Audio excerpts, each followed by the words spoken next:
بسم اللہ الرحمن الرحیم نحمدہ ونصلی علی رسولہ الکریم اما بعد۔ اچھے کام کرنے والوں سے جو کام کرانے والا ہے وہ بہت خوش ہوتا ہے، اور جو خراب کام کرتا ہے اس سے ناراض ہوتا ہے۔ پھر اس کے ساتھ ساتھ یہ بھی ہوتا ہے کہ اچھے کام کرنے والوں نے کئیوں نے بہت اچھے کام کر لیے تو اس میں پھر کسی سے زیادہ خوش ہوتا ہے تو اس کو انعام بھی دیتا ہے۔ یہ دستور دنیا ہے۔ تو اب تک ہم لوگوں نے یہ سوچا ہے کہ یا جانتے ہیں کہ ہر شعبے میں یہ چلتا رہتا ہے اور ہوتا رہتا ہے، یہ کارکردگی ہر شعبے کی ہے، اور اسکول اور مدرسے میں تو خاص طور سے ہے۔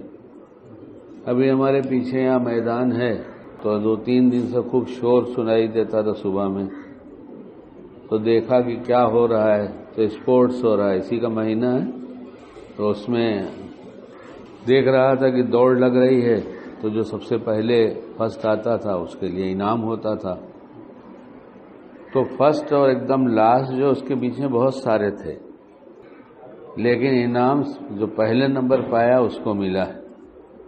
تو انسانوں کی دنیا میں تو یہ ہم لوگوں نے دیکھا اور سنا اور جانتے ہیں۔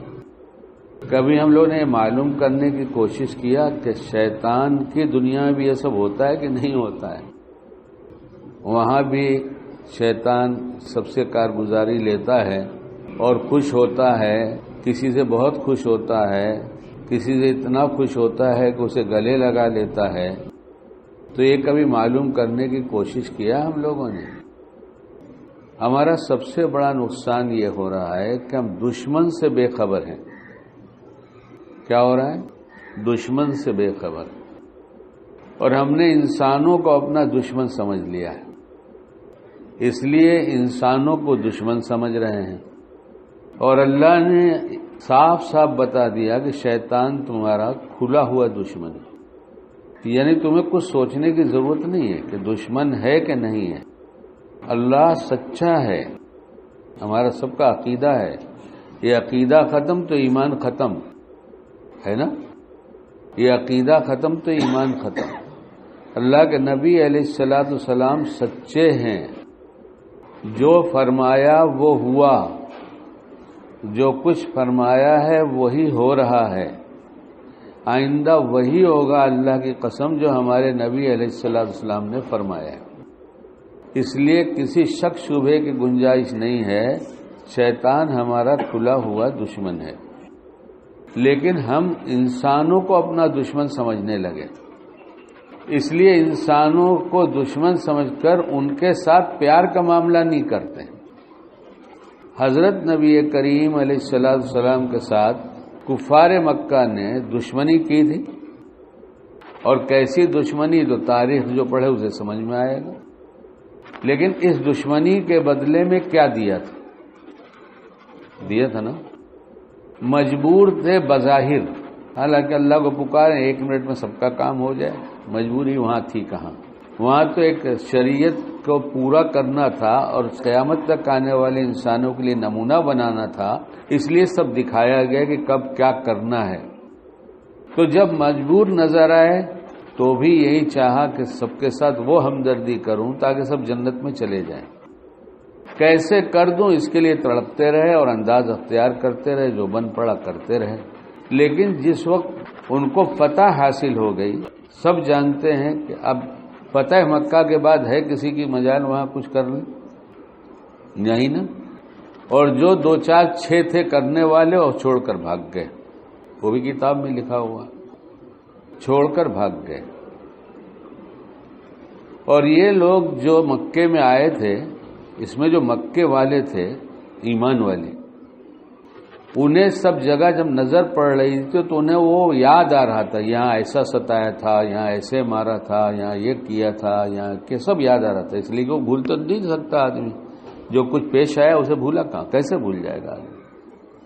اور آج قوت بھی ہے، طاقت بھی ہے، اور سارا زخم ہرا ہو گیا ہے، ساری چوٹ یاد آ گئی، ساری مار یاد آ گئی، ساری تکلیفیں یاد آ رہی، اور غلبہ ہے پورا کا پورا۔ لیکن آپ علیہ السلام نے اس وقت کیا کیا تھا؟ جو کچھ کیا تھا تاریخ میں لکھا ہوا. اور ان بھاگ جانے والوں میں ایک اکرمہ بھی تھا.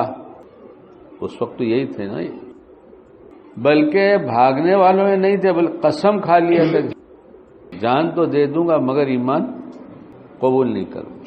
تاریخ میں جو لکھی ہوئی باتیں اس میں یہ ہے کہ ان کی اہلیہ لے کر پہنچی آپ علیہ السلام کی خدمت میں, ان کی قسم اور ان کے نہ چاہنے کے بعد بھی پہنچ گئی. یہی بات لکھی کتاب میں.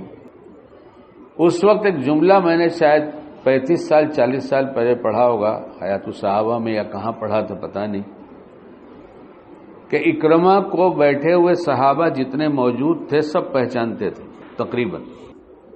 اور اب جب ایسی حالت میں کہ یہاں آ رہے ہیں تو اپنا کام کر ڈالو اس کا. آج یہ فتح مکہ دیکھنے کے بعد بھی نہیں ایمان لایا ہے اور بھاگ گیا ہے, اس کا کام کرو. اندر جوش جذبات بنتے ہیں وہ ہماری زبان میں اس کا ترجمہ ہے. ان کی زبان سے الفاظ نکلے نہیں نکلے, لیکن اگر آپ بھی ہوں گے تو آپ کے اندر بھی یہ سب جذبات بنیں گے. تھوڑا سا پڑوسی سے کچھ ہو جائے, رشتہ داروں سے ہو جائے تو کیسا خون کھولتا ہے. لیکن آپ علیہ الصلوۃ والسلام نے کیا فرمایا تھا, خلاصہ ہے میری زبان میں, وہ اکرمہ آ رہے ہیں, یہ کس کے بیٹے, ابو جہل کے. کتنا بڑا دشمن. ان کے باپ کا تذکرہ برائی سے نہ کرنا مرنے والا اپنے انجام کو پہنچ گیا. یعنی اتنا بھی گوارا نہیں کہ کسی کو تکلیف پہنچ جائے اور دشمن کو تکلیف پہنچ جائے, جانی دشمن کو تکلیف پہنچ جائے. اور اتنا بڑا کٹر دشمن ہے کہ فتح دیکھنے کے بعد بھی تیار نہیں ہو رہا ہے. ہم کو کیا ہو گیا ہے کہ ہم نے انسانوں کو دشمن سمجھ رکھا ہے؟ کیا دشمنی کو دشمنی سے مٹایا جاتا ہے؟ دشمنی سے مٹایا جائے گا دشمن کو؟ برائی برائی سے دھلی جائے گی کہ بھلائی سے دھلی جائے گی؟ اس لیے شیطان نے جہاں بہت ساری محنت ہم پر کیا, وہاں ایک بڑی محنت اس کی کامیاب ہوئی کہ ہم کو دشمن مت سمجھنا, انسانوں کو ہی دشمن سمجھنا. اور جب ان کو دشمن سمجھو گے تو کبھی ان کے اوپر پیار کی نگاہ نہیں ڈالو گے.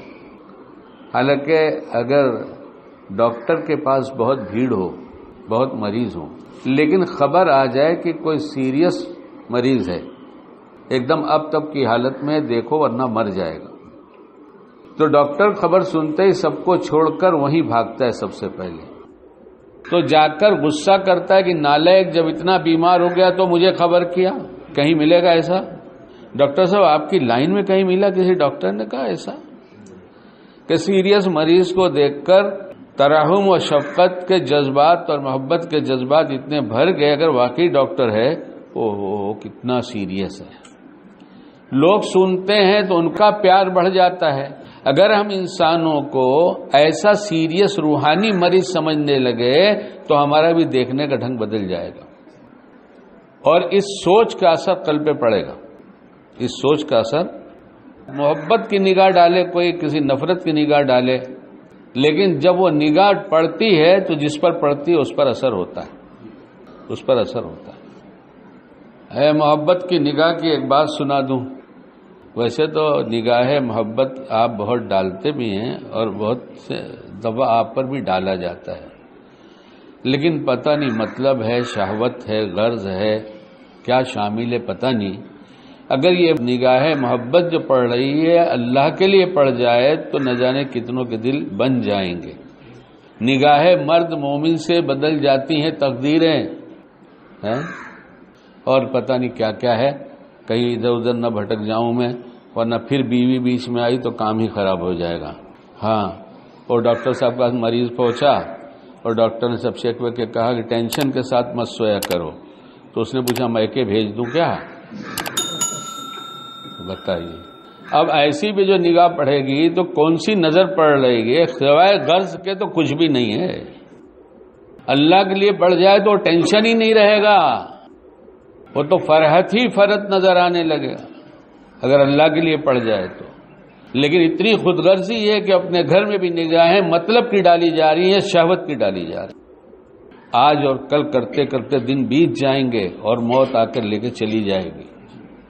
آج ہم چاہے جو بول دیں, اپنے بول پہ کنٹرول کرو. بعض لوگ شرعی مسئلہ نہ پوچھنے کی وجہ سے شریعت پر انکار کرتے ہیں, اور ہٹتے ہیں دور تو تبصرہ کرتے ہیں، غیبت اور بہتان کرتے ہیں، اپنے کو پکا نمازی سمجھتے ہیں۔ دیکھو فرشتے کیا لکھ رہے ہیں، کل قیامت پہ کیا لکھا جائے گا۔ جو چیز سمجھ میں نہ آئے پہلے مسئلہ پوچھو پھر کلام کرو، فتویٰ مت دو۔ بظاہر نمازی ہیں مگر ایسے لٹے ہوئے ہیں کہ قیامت میں کنگالوں میں شمار ہو جائے گا۔ زبان بہت خراب چیز ہے، بولنا اس کو روکو، اور جس کی زبان زیادہ چلتی ہے وہ سب سے زیادہ خطرے میں ہے۔ اس لیے سب کو مرنا ہے، یہ نہیں کہ یہاں زبان چلا کے چلے جائیں۔ کوئی کسی مصلحت سے خاموش ہوتا ہے، ورنہ جوش جذبات لڑنا سب کو آتا ہے۔ ایسا تھوڑی جواب نہیں دے سکتا آدمی، جواب تو سب کا دیا جا سکتا ہے، لیکن جواب دے دینا کمال نہیں ہے، صبر کر لینا کمال ہے۔ زبان درازی کرنا کمال نہیں ہے، صبر کے ساتھ خاموش رہنا اور دعا مانگنا، اللہ کے متوجہ ہونا، اور جس مسئلے میں اختلاف ہو جا کے علماء سے پوچھنا۔ کسی کی سوچ سے مسئلہ نہیں بدلتا، کسی کی عقل سے مسئلہ نہیں بدلتا، مسئلہ تو شریعت کی روشنی میں وہ اہل علم مفتیان اکرام جو رات دن یہی کام کرتے وہ بتائیں گے۔ ہمارے جیسا جاہل فتوے دے۔ ہمارے ایک آدم بھائی تھے، مر گئے، اللہ ان کی مغفرت کرے، وہ کہتے تھے بابا باورچی اور امام سب کو خوش نہیں کر سکتا۔ تو ہم نے کہا تیسری چیز بھی جوڑ دینا چاہیے، ٹرسٹی بھی۔ بننے کے بعد پتہ چلا ہر آدمی کی الگ فرمائش ہے۔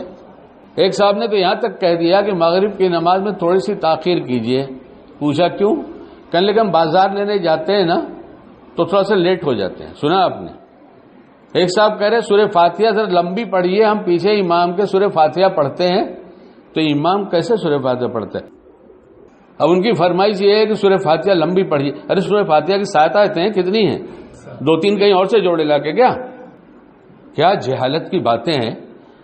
اور یہ جہالت کے ساتھ ساتھ کیسے کیسے کلام کر رہے ہیں، یہ سمجھ نہیں رہے ہیں کہ کہاں جا رہے ہیں، یہ اپنے آپ کو کہاں لے جا رہے ہیں۔ ہر زبان کا بول لکھا جا رہا ہے۔ ہم لوگ 4 آدمی 6 آدمی 10 آدمی ایک گھر ایک مسجد ایک محلہ مل کے نہیں رہ سکتے۔ ہر ایک سینہ تانے الگ چل رہا ہے کہ میں ہی ہوں، یہ میں کو تو اللہ توڑے گا، جتنی میں ہے سب کو اللہ توڑ دے گا، ورنہ کل قیامت میں اس کو گرا کے رگڑوائیں گے، جیسے چوٹی کے اوپر لوگ چڑھ کے جاتے ہیں ایسے لوگ جائیں گے۔ کسی کی خاموشی کا مطلب یہ نہیں ہوتا کہ کوئی ڈرتا ہے، نہیں، اللہ سے ڈرتا ہے، فساد سے ڈرتا ہے، فتنے سے ڈرتا ہے، توڑ سے ڈرتا ہے، نفرتوں کے بیچ بونے سے ڈرتا ہے۔ ذمہ داری یہ باتیں کان تک پہنچا دو، کیونکہ بعض لوگ جہل کی وجہ سے کرتے ہیں، علم کی کمی کی وجہ سے کرتے ہیں، طبیعت ان کی سلامتی ہوتی ہے، طبیعت کے اچھے ہوتے ہیں، اگر ان کو معلوم ہو جائے اللہ توبہ اللہ توبہ، مجھے تو پتہ ہی نہیں تھا ایسی بات ہے۔ بہت سے لوگ ایسے ایمان والے ملیں گے، ہاں جن کا ایمان ایک دم نیچے چلا گیا ہوگا وہی کہے گا کہ نہیں ہم تو سنیں گے ہی نہیں، ہم تو مانیں گے ہی نہیں۔ مت مانیں، نہ مانیں۔ بات محبت کی تھی، لیکن بیچ بیچ میں اور کچھ آئی تھی بات۔ ہاں، محبت کی نگاہ ڈالنے کا ایک واقعہ سنانا چاہ رہا تھا۔ مکہ میں حرم شریف میں جمعہ کے دن حرم بھر گیا اور کچھ لوگ آگے آگے چل رہے تھے، میں ان کے پیچھے چل رہا تھا اور گردن ایسی جھکی ہوئی تھی میری، اور میں نے دیکھا ایسے تو بہت سارے لوگ آگے چل رہے ہیں۔ ہم نے کہا چل لے، جہاں تک یہ چلیں گے ہم بھی چلتے رہیں گے، کہیں بیٹھ جائیں گے۔ اب جب دیکھا سامنے تو میرے آگے کے سب لوگ بیٹھ گئے، میں اکیلا کھڑا رہ گیا۔ ارے اب دیکھو تو بھیڑ ہی بھیڑ ہے، کہیں جگہ ہی نہیں۔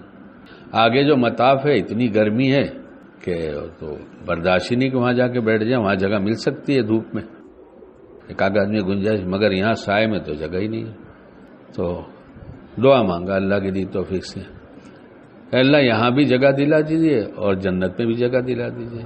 ایک کیوں مانگے، دونوں مانگ لیں نا ساتھ میں، اور مانگنے کی عادت ڈالو۔ دنیا کی ضرورتیں دن بھر اللہ اٹکاتے رہتے، بہت دفعہ یہ کام ہوا نہیں، یہ کام اٹکا ہے، یہ تکلیف ہے، یہ تکلیف ہے۔ جب اپنی دنیا کی مانگو اسی وقت دین کی جوڑ دیا کرو، دیکھو جب یہ قبول ہوگی تو اللہ دوسری چھوڑیں گے نہیں، دوسری ساتھ میں ہو جائے گی۔ عادت بناؤ، بہت اچھی عادت ہے، بہت فائدہ ہے اس کا۔ تو دعا کیا کہ اللہ تعالیٰ یہاں بھی آسانی سے جگہ اور جنت میں بھی آسانی سے جگہ دے دی۔ اتنے میں غیر اختیاری طور پہ میں نے ایسے دیکھا، حالانکہ اب دیکھیں سامنے دیکھے گا آدمی، آگے دیکھے گا، میں ایک دم ایسے پلٹ گیا ادھر، اور ادھر پلٹ گیا تو ایک صاحب مجھے اشارہ کر رہے تھے کہ یہاں مجھے کہا ہے۔ ہم نے کہا محبت کی نگاہ کا یہ اثر ہے، محبت کی نگاہ کا یہ اثر ہے، اس لیے نگاہ محبت ڈالنا شروع کر دو۔ معاملہ کرو تو پھر محبت تو کرو، اعتماد مت کرو. دونوں بات فرق ہو رہا ہے. محبت تو کرو، معاملہ کرو تو اعتماد مت کرو، تحقیق کرو. ہمارے حضرت رحمۃ اللہ نے ایک جملہ بہت پہلے سن 86 میں کہا تھا، آج تک یاد ہے اور کام آتا ہے. مقدر کا دھوکہ تو کھایا اور کھاتے رہیں گے، دنیا کا دھوکہ کوئی دھوکہ نہیں ہے. حدیث پاک کا مفہوم یہ ہے، اس کا مطلب نہیں، پہلے میں نے کہہ دیا کہ محبت کرو، اعتماد مت کرو. اور حضرت کا جملہ دوہرا دوں کہ بھول نہ جاؤں، چور کسی کو مت سمجھو، اپنے مال کی حفاظت کرو.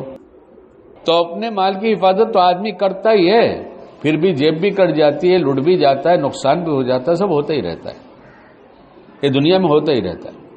سکون اسے ہے جو یہ سمجھتا ہے کہ حدیث پاک میں آ چکا ہے، جس کا مفہوم یہ ہے کہ جو کچھ مقدر سے اٹھ چکا، لکھا گیا، یہ اٹھ جائے گا، وہ اٹھے گا ہی اٹھے گا، چاہے کتنی بھی تدبیر کر دو.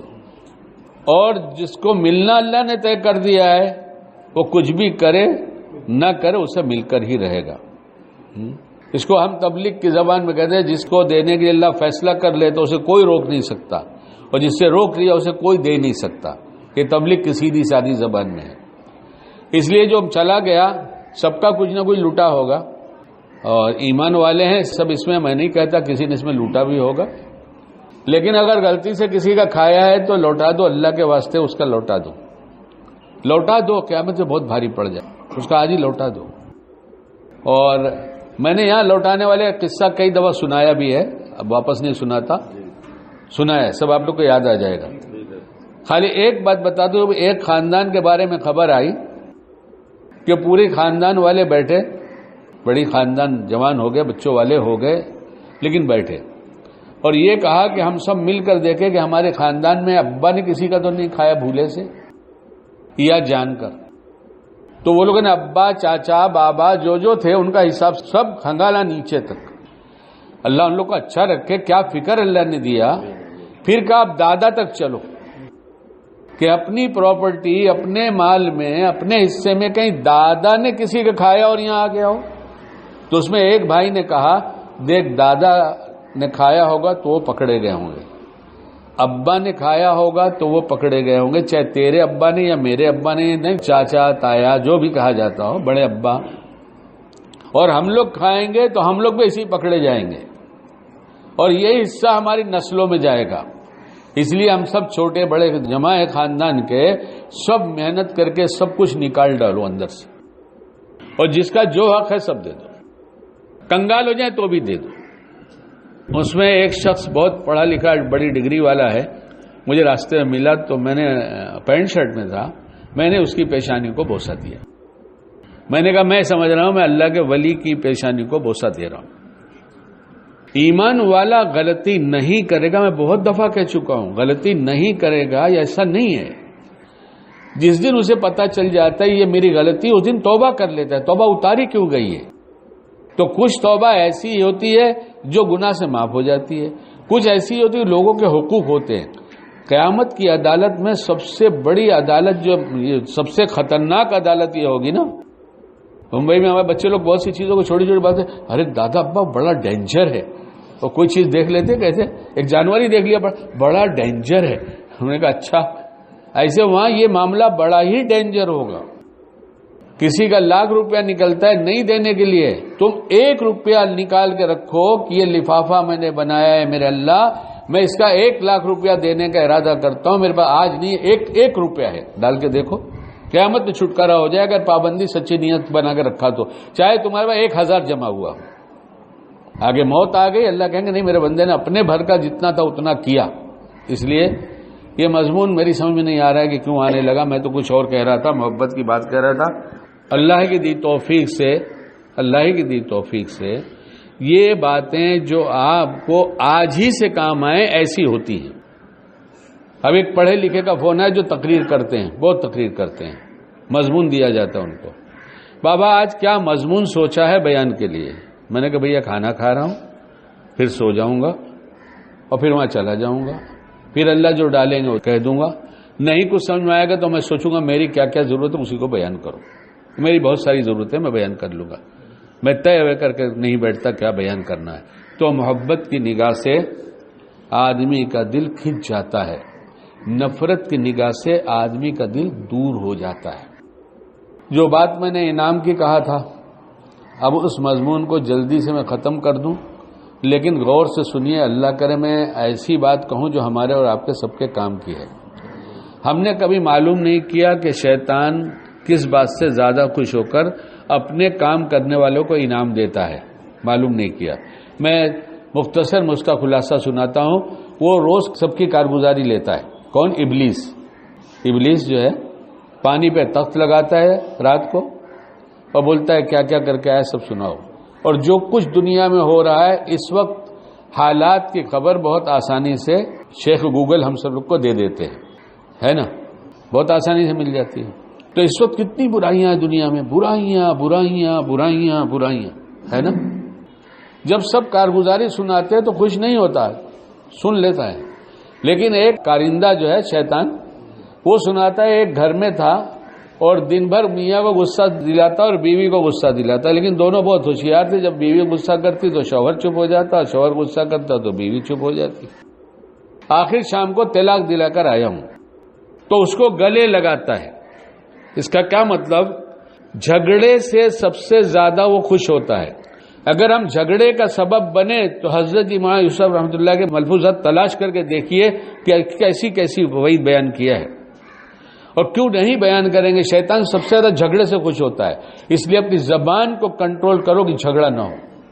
صبر کرو، چاہے جہاں بھی رہو صبر کرو کہ جھگڑا نہ ہو.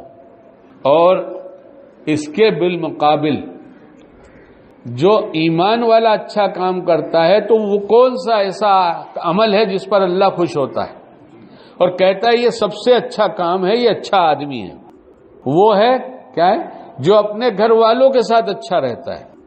اس نے گھر میں جھگڑا لگایا، ادھر کہا گا گھر والوں کے ساتھ اچھا رہتا ہے. بس اتنی محدود دائرے میں اپنے گھر میں اچھے بن جاؤ، اللہ اچھا بنا دے گا. اور اس کے لیے صبر ضروری ہے. کیا ہے؟ صبر ضروری ہے. جو صبر کرتا ہے اسے خدا ملتا ہے. جو صبر کرتا ہے اسے خدا ملتا ہے. اور جس نے صبر کیا ہے اس سے مخلوق جڑتی ہے. یہ خدا سے جڑتا ہے، مخلوق اس سے جڑتی ہے. صابر خدا سے جڑتا ہے اور صبر سے مخلوق جڑتی ہے. ہم ہی چاہتے ہیں لوگ ہم سے محبت کریں، ہم چاہتے ہیں نا صبر ہماری زندگی میں آ گیا تو سب کچھ مل جائے گا، سب سے اچھا کام کرنے والوں میں شمار ہو جائے گا. تو انعامات کی بارش، سب سے بڑا انعام خدا مل گیا. اور جب خدا مل گیا تو مخلوق کو متوجہ کر دیا کہ میں اس کو پا چکا ہوں، یہ مجھ کو پا چکا ہے، یہ میرا ہو گیا اور میں اس کا ہو گیا. اب اس سے سب محبت کرو. اس لیے مخلوق بھی ملنے لگتی ہے. ہم چاہتے تو ہیں لوگ ہم سے محبت کرے، لیکن ٹیڑھے بول ٹیڑھے کلام سے نہیں، بے صبری سے نہیں. صبر سے خدا بھی ملے گا، مخلوق بھی ملے گی. اللہ تعالی ہمیں اچھے اچھے کام کرنے کی توفیق دے اور ہر برائی سے محفوظ فرمائے.